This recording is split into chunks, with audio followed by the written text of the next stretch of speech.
Welcome to Janaberi news. ముందుగా headlines చూద్దాం.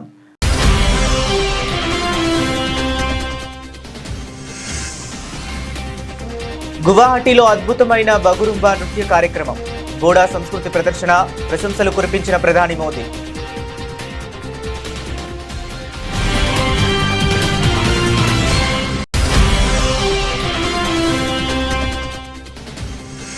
మణికర్ణికలోని ఆలయాలు ధ్వంసమయ్యాయని వస్తున్న కథనాలపై స్పందించిన యూపీ సీఎం యోగి. కాంగ్రెస్ పార్టీ ఏఐ వీడియోలను సృష్టించి తప్పుడు ప్రచారం చేస్తోందని ఆగ్రహం.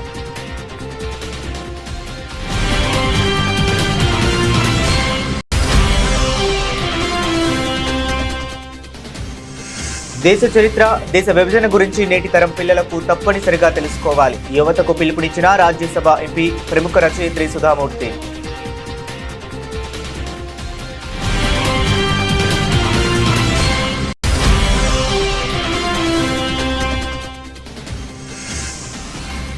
యాభై 56 నెలలు గడిచాయి, మీరు ప్రజలకు ఏమి చేశారు? డిఎంకే ప్రభుత్వంపై అన్నాడీఎంకే మాజీ నాయకురాలు శశికళ విమర్శలు.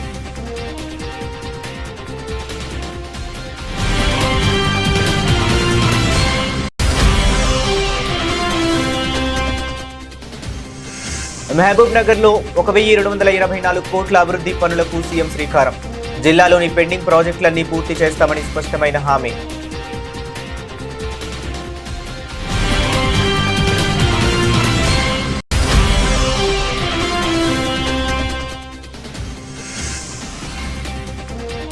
సాగునీటి ప్రాజెక్టులపై సీఎం చంద్రబాబు ఫోకస్.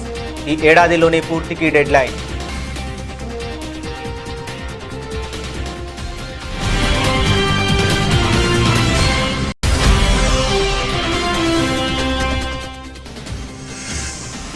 ఎన్టీఆర్ వర్ధంతి సందర్భంగా ఘాట్ వద్ద నివాళులు అర్పించిన నందమూరి కుటుంబం. సినీ రాజకీయాల్లో ఎన్టీఆర్ చెరగని ముద్ర వేశారన్న బాలకృష్ణ.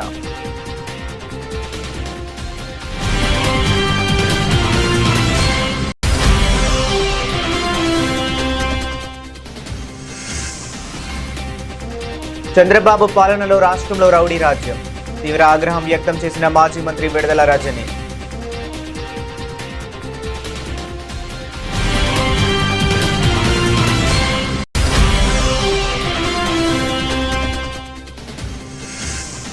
రాధాకృష్ణ వీకెండ్ స్టోరీపై deputy CM Bhatti Vikramarka serious.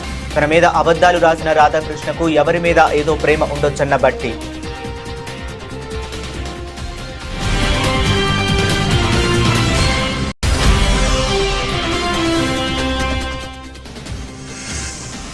రాష్ట్రంలో అరాచక పాలన చేస్తున్నారు, కానీ పరిపాలన చేయడం లేదు. కుటుంబీ ప్రభుత్వంపై మండిపడ్డ YSRCP MLA బూని హుసినే Virupakshi.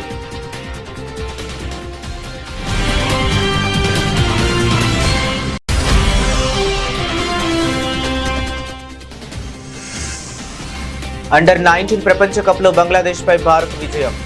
Duckworth Lewis పద్ధతిలో 18 పరుగుల తేడాతో గెలుపు.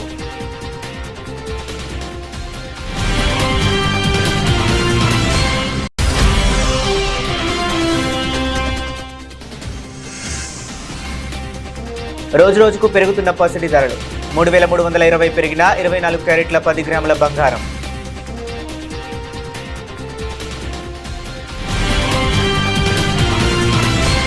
ఇక డీటెయిల్స్ చూస్తే, అస్సాం రాష్ట్రం గువాహటిలో సరుసాజై స్టేడియంలో బగురుంజా ద్వే 2026 కార్యక్రమం కన్నుల పండుగగా సాగింది. భారతీయ సంస్కృతి వైవిధ్యాన్ని మరోసారి ప్రపంచానికి చాటి చెప్పింది.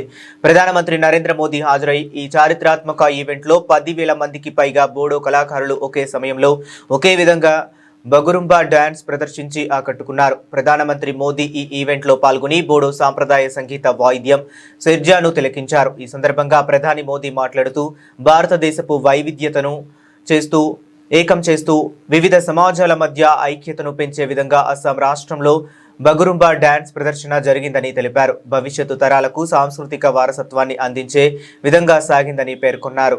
साथियों, कांग्रेस ने हमेशा असम और पूरे पूर्वोत्तर को उपेक्षा की नजर से देखा है। जो कांग्रेस के लोग पूर्वोत्तर के ही विकास को जरूरी नहीं मानते थे, उनका ध्यान आखिर असम के विकास पर कैसे जाता है, बोडो क्षेत्र की आशाओं अपेक्षाओं के बारे में उनको सोचने की फुर्सत कहां होती। इसलिए कांग्रेस सरकारों ने जानबूझकर इस क्षेत्र को मुसीबतों में धकेला। भाइयों बहनों, कांग्रेस के उन पापों को साफ करने का काम भी हमारी डबल इंजन सरकार कर रही है। आज यहां जिस रफ्तार से विकास हो रहा है वो आपके सामने है। आप देखिए, हमने Bodo Kachari welfare autonomous council का गठन किया। बोडोलैंड क्षेत्र में बेहतर विकास के लिए 1500 करोड़ रुपए का विशेष विकास पैकेज दिया गया। कोकराझार में मेडिकल कॉलेज और अस्पताल की शुरुआत हुई। तमुलपुर में भी मेडिकल कॉलेज के निर्माण को गति मिली। नर्सिंग कॉलेज और पैरामेडिकल संस्थानों के जरिए युवाओं के लिए नए अवसर बनाए। गोवर्धना, पार्वत जोरा और होरीसिंगा जैसे क्षेत्रों में पॉलिटेक्निक और ट्रेनिंग संस्थान भी बनाए गए। साथियों, बोडोलैंड के लिए अलग वेलफेयर डिपार्टमेंट और बोडोलैंड एडमिनिस्ट्रेटिव स्टाफ कॉलेज की स्थापना भी की। కాశీ విశ్వనాథ్ ధామ్లో లోక్మాత అహల్యాబాయి హెల్కర్ మరియు జగద్గురు ఆదిశంకరాచార్య విగ్రహాలకు ప్రాముఖ్యత ఇవ్వబడిందని ఉత్తరప్రదేశ్ సీఎం యోగి ఆదిత్యనాథ్ అన్నారు. ఇది కేవలం ప్రధానమంత్రి నరేంద్ర మోదీ సాధ్యమైందన్నారు. అయితే మణికర్ణికలోని ఆలయాలు ధ్వంసం అయ్యాయని వస్తున్న కథనాలపై ముఖ్యమంత్రి తీవ్రంగా ఖండించారు. అక్కడ ఆలయాలు యథాతథంగా ఉన్నాయని స్పష్టం చేశారు. కాంగ్రెస్ పార్టీ ఏఐ జనరేటెడ్ వీడియోలను సృష్టించడం ద్వారా ఆలయ కూల్చివేత గురించి ప్రచారం చేస్తుందని ఆగ్రహం వ్యక్తం చేశారు. కాశీని అప్రతిష్ట పాలు చేయడానికి జరిగిన కుట్రను బట్టబయలు చేయాలని అధికారులకు ఆదేశించారు. लेकिन कुछ लोग हैं जो काशी की इस विरासत को सदैव बदनाम करते हैं, उसे अपमानित करते हैं। मुझे याद है जब काशी विश्वनाथ धाम का निर्माण हो रहा था तब भी कुछ लोगों ने साजिशें रची थी और लगातार वे साजिश रचते रहे। 2019 में काम जब प्रारंभ हुआ तब से लेकर के और 2023 तक लगातार 2021 तक लगातार उनके द्वारा साजिशें होती रही। यानी उन्होंने वह भी कृत्य किए थे कि किसी वर्कशॉप में जहां मूर्तियां बनती हैं वहां टूटे हुए मूर्ति के अवशेषों को ला करके एक जगह इकट्ठा करके फिर सोशल मीडिया प्लेटफॉर्म के माध्यम से इसको वायरल करके बदनाम करने का काम हुआ था। याद करिए, काशी विश्वनाथ धाम बनने के बाद यह कहना कि मंदिर तोड़े गए सरासर गलत है। इससे ज्यादा सफेद झूठ कोई नहीं हो सकता। उन मंदिरों का पुनरुद्धार हुआ है, नए सिरे से वे मंदिर वहां पर उसी रूप में खड़े हैं। हां, पहले जीर्ण शीर्ण हालत में थे, आज उसको उसी स्थल पर उन मंदिरों को पुनरुद्धार करने का काम किया था। काशी में आप याद करिए 100 वर्ष पहले माता अन्नपूर्णा की मूर्ति यहां से चोरी करके यूरोप पहुंचा दी गई थी। प्रधानमंत्री जी के प्रयास से वो मूर्ति वापस काशी में वापस आई है और बाबा विश्वनाथ धाम में उसकी स्थापना हुई। आखिर ये प्रयास దేశ చరిత్ర ముఖ్యంగా దేశ విభజన గురించి నేటి తరం పిల్లలు తప్పనిసరిగా తెలుసుకోవాల్సిన అవసరం ఉందని రాజ్యసభ ఎంపీ ప్రముఖ రచయిత్రి సుధామూర్తి అన్నారు. దేశ విభజన జరగడం తప్పని, భవిష్యత్తులో అలాంటివి జరగకుండా చూసుకోవాలని అభిప్రాయపడ్డారు. దేశ విభజనపై అవగాహన చేసుకోవడంలో యువతకు సహకరించేందుకు ఆయా సున్నిత అంశాలపై తాను తాజా పుస్తకం the magic of the last ఎన్నింగ్స్ లో వివరించానని పేర్కొన్నారు. రాజస్థాన్లో జరుగుతున్న జైపూర్ సాహిత్య వేడుకలు 19వ ఎడిషన్ కార్యక్రమంలో సుధామూర్తి పాల్గొన్నారు. ఈ సందర్భంగా ఆమె మాట్లాడుతూ భారత సాంప్రదాయాలు, దేశ భాషల గురించి తెలియని ఓ వ్యక్తి ఒక పెన్సిల్ తీసుకొని గీత గీసి ఇప్పటి నుంచి ఈ భూమి ఇకపై మీకు చెందదు అని అది విదేశీ భూభాగం అవుతుంది అని చెప్పారని అది ఎంత హృదయ విదారకమని సుధామూర్తి అన్నారు. My granddaughter's name is Anushka and we call her Nooni. She lives in London and I always wanted to tell many stories to her, but practically it is not possible. You can't do all the time video and all, and children also grow up. So I decided I should write books for her. And then I remembered, when you were young, not your mother's generation probably, the only novels for children was the Enid Blyton series. Yeah. And Enid Blyton series will not gel with Indian conditions. Like 2 boys and 3 girls will go on a picnic and they will see a cave. We can't send our daughters and boys and all to a cave at this age in a teenage. In India it is not possible. Reality we should understand. Where do we go when you get holidays? We will go to Nani or Dadi's house. Mostly Nani's house. So I thought I will bring Nooni to my house. In that book, actually, it is a Dadi. Dadi is me, and Nooni comes to my house, and we'll have some adventures. So this is the third in the series. The first is Magic of the Lost Temple, where I introduce archaeology to children in a very simple format. Because we don't tell children the importance of the past. I always believe. Yeah. If you do not know history, then you will not know your future. History and future are connected. So second one is I wrote Magic of the Lost story, the importance of a river. And this time I thought I should write a little bit of partition.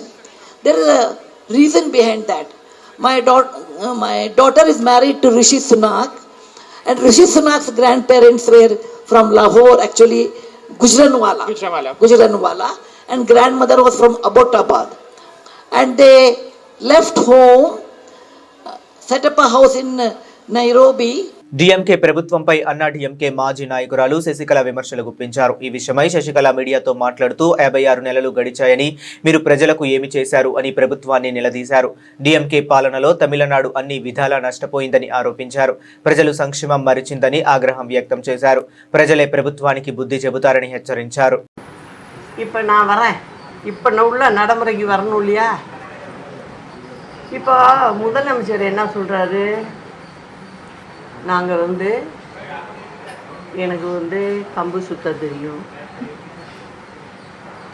எல்லா வேலையும் தெரியும், car ஓட்ட தெரியும். ரொம்ப முக்கியமான விஷயம் பாருங்க, ஒரு முதலமைச்சருக்கு கார் ஓட்ட தெரியும், வண்டியில் போகும்போது பாட்டு கேட்க, நம்மலாம் பாட்டே கேட்கறது இல்லை, யாருமே கேட்குறது இல்லையோ, பாட்டு கேட்க தெரியும். அது குறிப்பாக யார் பாட்டு? புரட்சித் தலைவரோட பாட்டு. அதை நான் தவறுன்னு சொல்லலை, அந்த பாட்டை கேட்டுனாலும் இந்த மக்களுக்கு செய்யக்கூடாதான்னு தான் நான். ஏன்னா புரட்சி தலைவரையும் மக்களையும் பிரிக்க முடியாது, சினிமாலையும் பிரிக்க முடியாது. நீங்கள்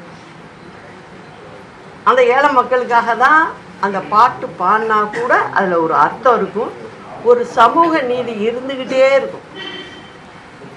எனக்கு என்ன வருத்தம், முதலமைச்சர் சொன்னது நானும் டிவியில் பார்த்தேன், ஒரே ஒரு வருத்தம் தான். கேட்குறது தப்பு இல்லை, நல்ல விஷயந்தான். அதுவும் தலைவர் பாட்டேங்கிறப்ப நல்லா கேளுங்க, வேணான்னு சொல்ல. ஆனால் அவர் மாதிரி நீங்கள் செஞ்சுருக்கலாமே மக்களுக்கு. இப்போ 56 மாதம் ஆயிடுச்சு, என்ன பண்ணீங்க? ஒன்றே செய்யலையே.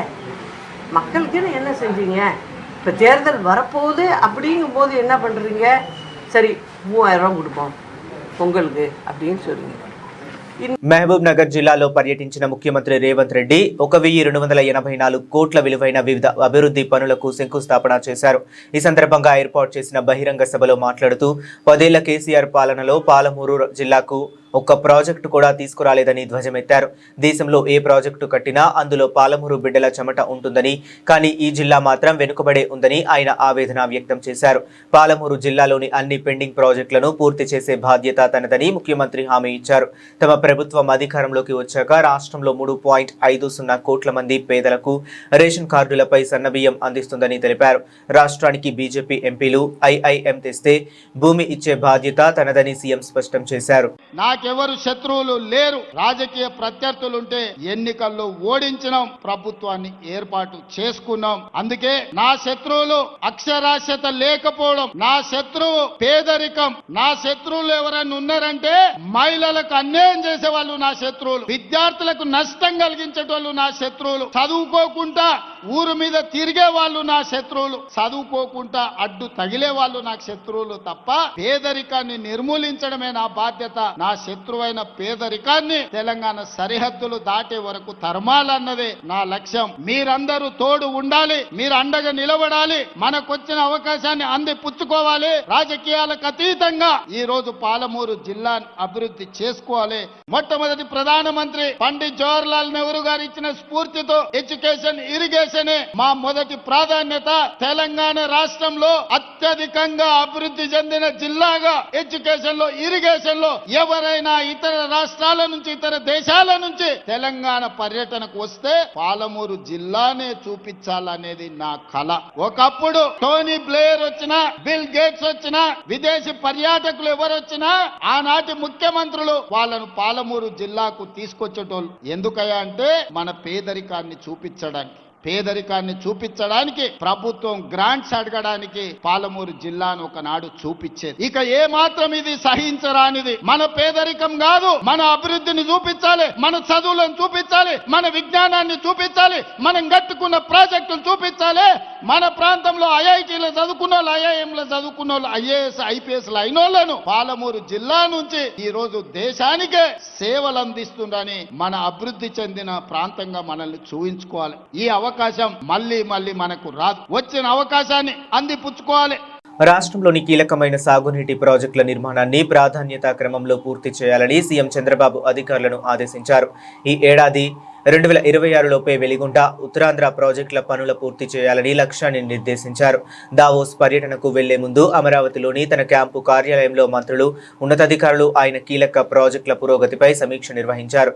గతంలో ఆంధ్రి నీవా కాలువ వెడల్పు, పోలవరం పనులను వేగవంతం చేసిన తరహాలోనే ఈ ఏడాది వెలిగొండ, ఉత్తరాంధ్ర ప్రాజెక్టులపై దృష్టి సారించాలని సీఎం స్పష్టం చేశారు.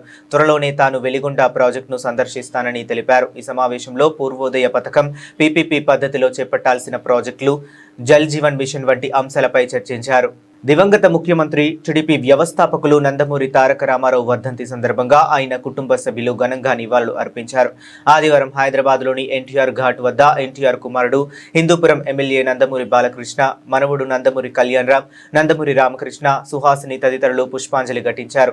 ఈ సందర్భంగా బాలకృష్ణ మాట్లాడుతూ సినీ, రాజకీయ రంగాల్లో ఎన్టీఆర్ తనదైన చెరగని ముద్ర వేశారని అన్నారు.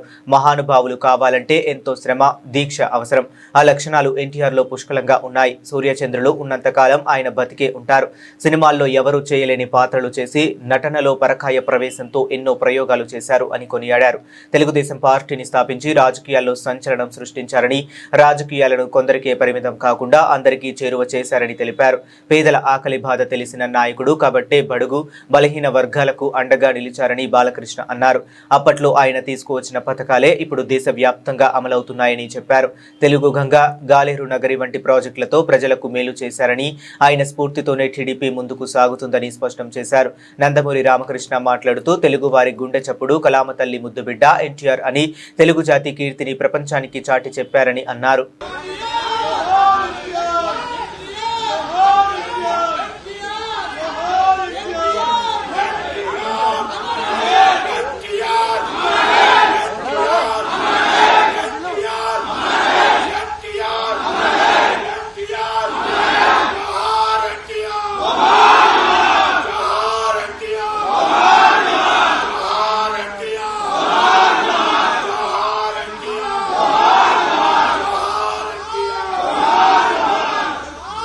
పల్నాడు జిల్లాలో రెడ్ బుక్ రాజ్యాంగం అమలవుతుందని మాజీ మంత్రి విడుదల రజని ఆగ్రహం వ్యక్తం చేశారు.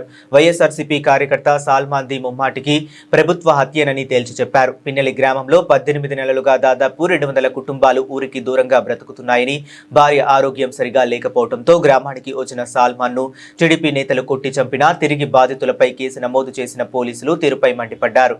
మన పల్నాడు జిల్లా పిన్నెలి గ్రామంలో ముందా సాల్మన్ అనేటువంటి ఒక దళితుడిని దారుణంగా, మానుషంగా, ఎంత మూర్ఖంగా అక్కడ ఉన్నటువంటి టీడీపీ నాయకులు అతన్ని రాడ్లతో తల మీద కొట్టి చంపడం మీరందరూ కూడా చూశారు. మరి ఆ చనిపోయిన అతను మనం చూసినట్టయితే అతని బంధువులు అతను రాడ్లతో బలంగా కొట్టి అతను కోమాల్లోకి పోయిన తర్వాత వాళ్ళ బంధువులు పోలీసులకు ఫోన్ చేసి ఈ విధంగా దాడి జరిగింది, కొన ప్రాణాలతో ఇబ్బంది పడుతున్నారు, హాస్పిటల్కి తీసుకువెళ్తున్నాము, ఈ ఇన్సిడెంట్ జరిగిందని పోలీసులకు అతని బంధువులు ఫోన్ చేసి చెప్తే పోలీసులు ఫోన్ లో ఏం మాట్లాడుతున్నారు అతనితో, ఎవరు రమ్మన్నారు, ఎందుకు వచ్చారు, ఊర్లోకి మీరు రావద్దు కదా అని చెప్పి పోలీసులు ఈ విధంగా స్పందించారు. ఎంత బాధాకరం అండి, ఎంత దారుణం పోలీసులు ఈ విధంగా స్పందించడము. లా అండ్ ఆర్డర్ కాపాడాల్సినటువంటి ఇలా పోలీసులు ఇప్పటికే పిన్నెలి గ్రామంలో ఎలక్షన్ అయిపోయిన దగ్గర నుంచి ఈ 18 నెలల కాలంలో 200 మంది పైగా కుటుంబాలు బయట ఉంటే మరి ఎవరు రమ్మన్నారు అని చెప్పి ఇతను ఎవరు రమ్మన్నారు అని చెప్పి వాళ్ళ బంధువులతో ఈ విధంగా మాట్లాడుతున్నారంటే లా అండ్ ఆర్డర్ కాపాడాల్సినటువంటి పోలీసులే ఇలాంటి హత్యల్ని, ఇలా గుండాల్ని, ఇలాంటి రౌడీజాల్ని ప్రోత్సహిస్తున్నారా అని మనకు అర్థమవుతా ఉంది. చంద్రబాబు నాయుడు గారు వచ్చిన దగ్గర నుంచి కూడా పొలిటికల్ గవర్నెన్స్ పక్కన పెట్టి రెడ్ బుక్ గవర్నెన్స్ పూర్తి స్థాయిలో కూడా ఇప్పటి వరకు కూడా పూర్తి స్థాయిలో అమలు చేస్తా ఉన్నారు. మరి మా పల్నాడులో అయితే ఎక్కువ, ఎందుకంటే గవర్నమెంట్ పోయిన తర్వాత చూసాం నడి రోడ్డు మీద వినుకొండలో రషీద్ ఏ విధంగా నరికి హత్య చేశారో మనం చూసాము. ఇలా అనేక ఎగ్జాంపుల్స్ రాష్ట్రంలో ఉన్నాయి, కొనసాగుతూనే ఉన్నాయి.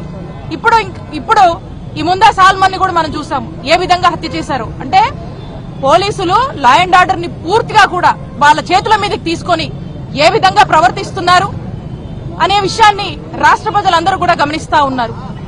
తన భార్యకు బాలేదని చెప్పి గ్రామానికి వచ్చి తనకి చూపిద్దామని తెలంగాణ ఉప ముఖ్యమంత్రి బట్టి విక్రమార్క ఏబిఎన్ రాధాకృష్ణ వీకెండ్ స్టోరీపై తీవ్ర ఆగ్రహం వ్యక్తం చేశారు. ఆ స్టోరీలో రాధాకృష్ణ తనపై ఆరోపణలు చేయటాన్ని ఆయన తప్పుపట్టారు.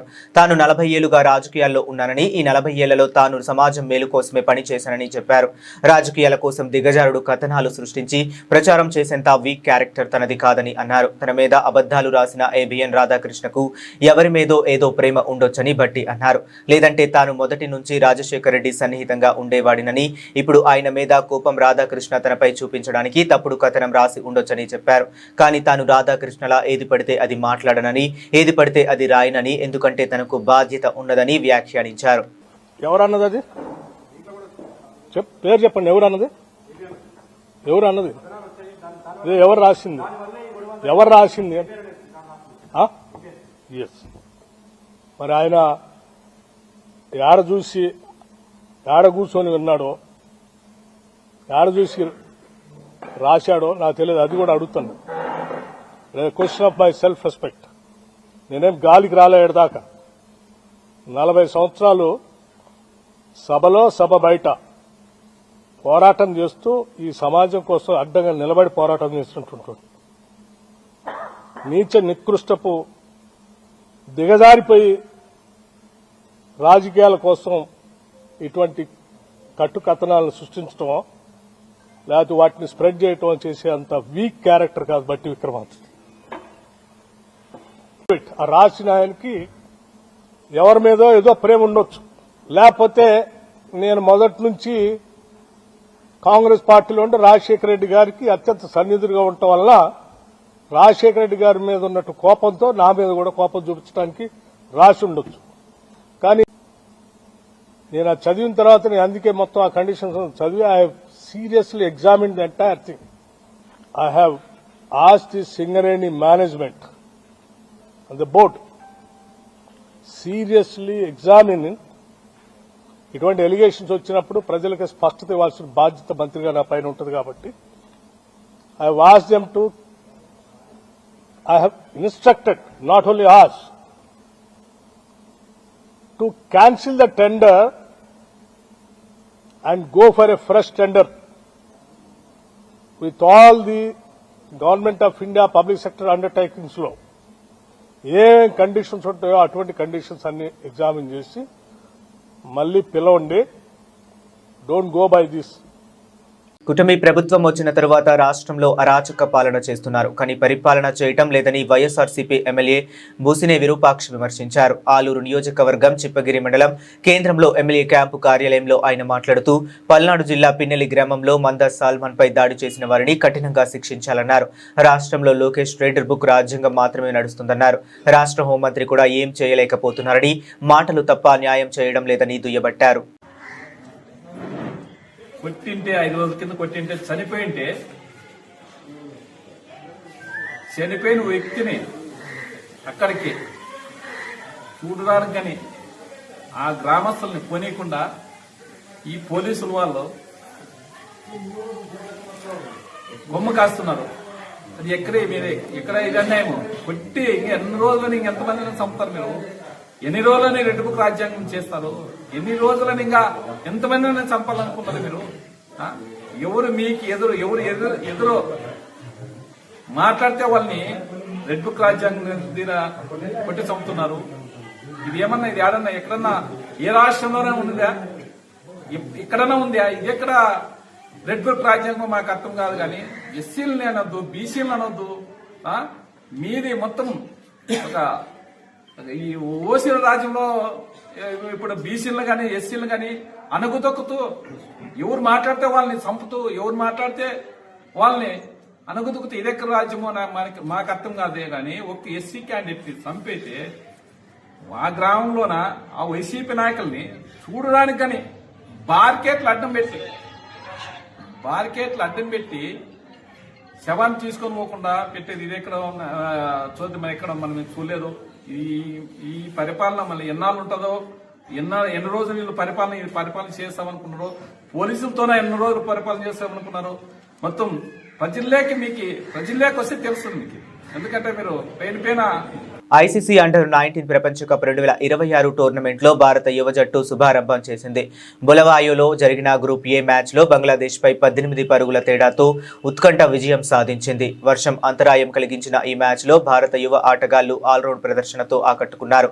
ఈ పోరులో 239 పరుగుల లక్ష్య ఛేదనకు దిగిన బంగ్లాదేశ్ ఇన్నింగ్స్కు వర్షం అంతరాయం కలిగించింది. దీంతో అంపైర్లు డక్వర్త్ లూయిస్ పద్ధతి ప్రకారం బంగ్లా లక్ష్యాన్ని 29 ఓవర్లలో 165 రకాలుగా నిర్దేశించారు. భారత బౌలర్లు క్రమం తప్పకుండా వికెట్లు తీశారు. ముఖ్యంగా విహాన్ మల్హోత్రా కేవలం 14 పరుగులిచ్చి 4 కీలక వికెట్లు పడగొట్టి బంగ్లా పతనాన్ని శాసించాడు. దీంతో బంగ్లాదేశ్ జట్టు 28.3 ఓవర్లలో 146 పరుగులకే ఆలౌట్ అయింది. భారత జట్టుకు టోర్నీలో ఇది వరుసగా 2వ విజయం. అంతకుముందు బ్యాటింగ్ చేసిన భారత జట్టు వైభవ్ సూర్యవంశీ, వికెట్ కీపర్ అభిజ్ఞాన్ కుందు అద్భుతమైన అర్ధ శతకాలతో జట్టును అందుకున్నారు. వీరిద్దరూ బాధ్యతాయుతమైన ఇన్నింగ్స్లతో భారత్ 48.4 ఓవర్లలో 238 పరుగులకు ఆలౌట్ అయింది. బంగారం ధరలు గత కొద్ది రోజులుగా హెచ్చుతగ్గులకు లోనవుతూ పరుగులు పెడుతున్నాయి. పసిడి రేట్లు 1.50 లక్షల మార్కును దాటేందుకు సిద్ధమవుతున్నట్లుగా దూసుకెళ్తున్నాయి. జనవరి 11న 1,40,460గా ఉన్న 24 క్యారెట్ల 10 గ్రాముల బంగారం ధర తాజాగా 1,43,780కు చేరింది. వారం రోజుల్లోనే పసిడి ధరల్లో వచ్చిన మార్పు గణనీయంగా కనిపిస్తుంది. హైదరాబాద్, విజయవాడతో పాటు బెంగళూరు, ముంబై వంటి ప్రధాన నగరాల్లో కూడా ఇదే ధోరణి కొనసాగుతుంది. ఈ నగరాల్లో 24 క్యారెట్ల 10 గ్రాముల బంగారం ధర వారం రోజుల్లో 3,320కు పెరిగింది. అదే సమయంలో 22 క్యారెట్ల 10 గ్రాముల బంగారం ధర 1,28,750 నుంచి 1,31,800కు చేరి 3,050 పెరిగింది. దేశ రాజధాని ఢిల్లీలోనూ బంగారం ధరలు భారీగా పెరిగాయి. 24 క్యారెట్ల 10 గ్రాముల బంగారం ధర వారం రోజుల్లో 1,40,610 నుంచి 1,43,930కు చేరి 3,320 పెరిగింది. 22 క్యారెట్ల బంగారం ధర కూడా 1,28,900 నుంచి 1,31,950కు చేరి 3,050 రూపాయలు పెరిగింది. బులెటిన్ ముగించే ముందు మరొకసారి హెడ్లైన్స్ చూద్దాం.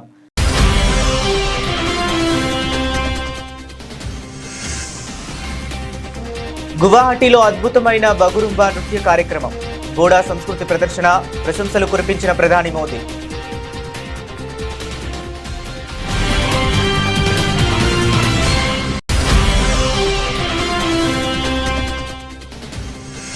మణికర్ణికలోని ఆలయాలు ధ్వంసమయ్యాయని వస్తున్న కథనాలపై స్పందించిన యూపీ సీఎం యోగి. కాంగ్రెస్ పార్టీ AI వీడియోలను సృష్టించి తప్పుడు ప్రచారం చేస్తోందని ఆగ్రహం.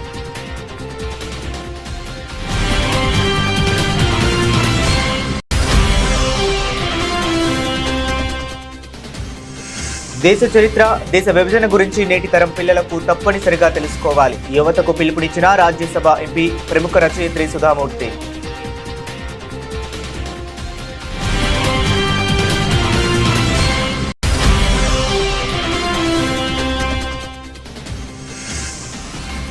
యాభై 56 నెలలు గడిచాయి. మీరు ప్రజలకు ఏమి చేశారు? డిఎంకే ప్రభుత్వంపై అన్నాడీఎంకే మాజీ నాయకురాలు శశికళ విమర్శలు.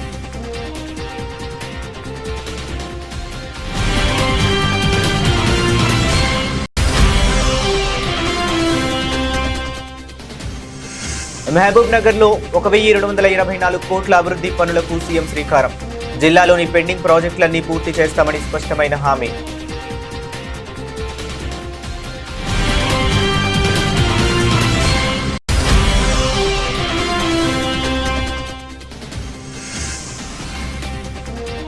సాగునీటి ప్రాజెక్టులపై సీఎం చంద్రబాబు ఫోకస్. ఈ ఏడాదిలోనే పూర్తికి డెడ్ లైన్.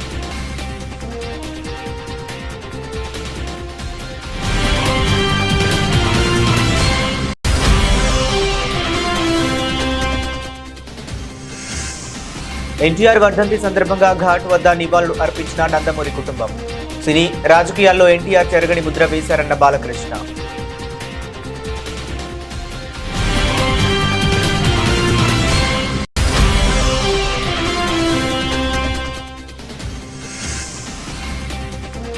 చంద్రబాబు పాలనలో రాష్ట్రంలో రౌడీ రాజ్యం.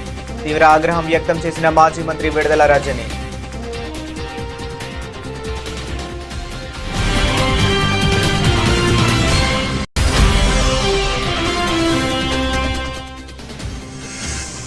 రాధాకృష్ణ వీకెండ్ స్టోరీపై deputy CM Bhatti Vikramarka serious. తన మీద అబద్ధాలు రాసిన రాధాకృష్ణకు ఎవరి మీద ఏదో ప్రేమ ఉండొచ్చన్న బట్టి.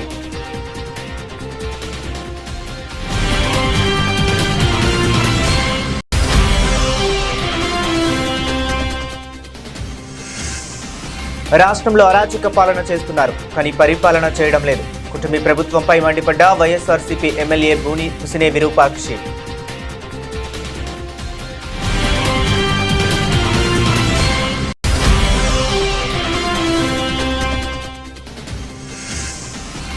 అండర్-19 ప్రపంచ కప్ లో బంగ్లాదేశ్ పై భారత్ విజయం.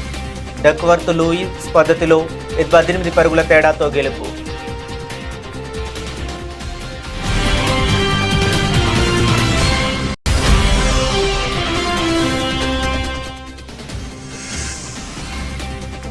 రోజురోజుకు పెరుగుతున్న పసిడి ధరలు. 3320 పెరిగిన 24 క్యారెట్ల 10 గ్రాముల బంగారం.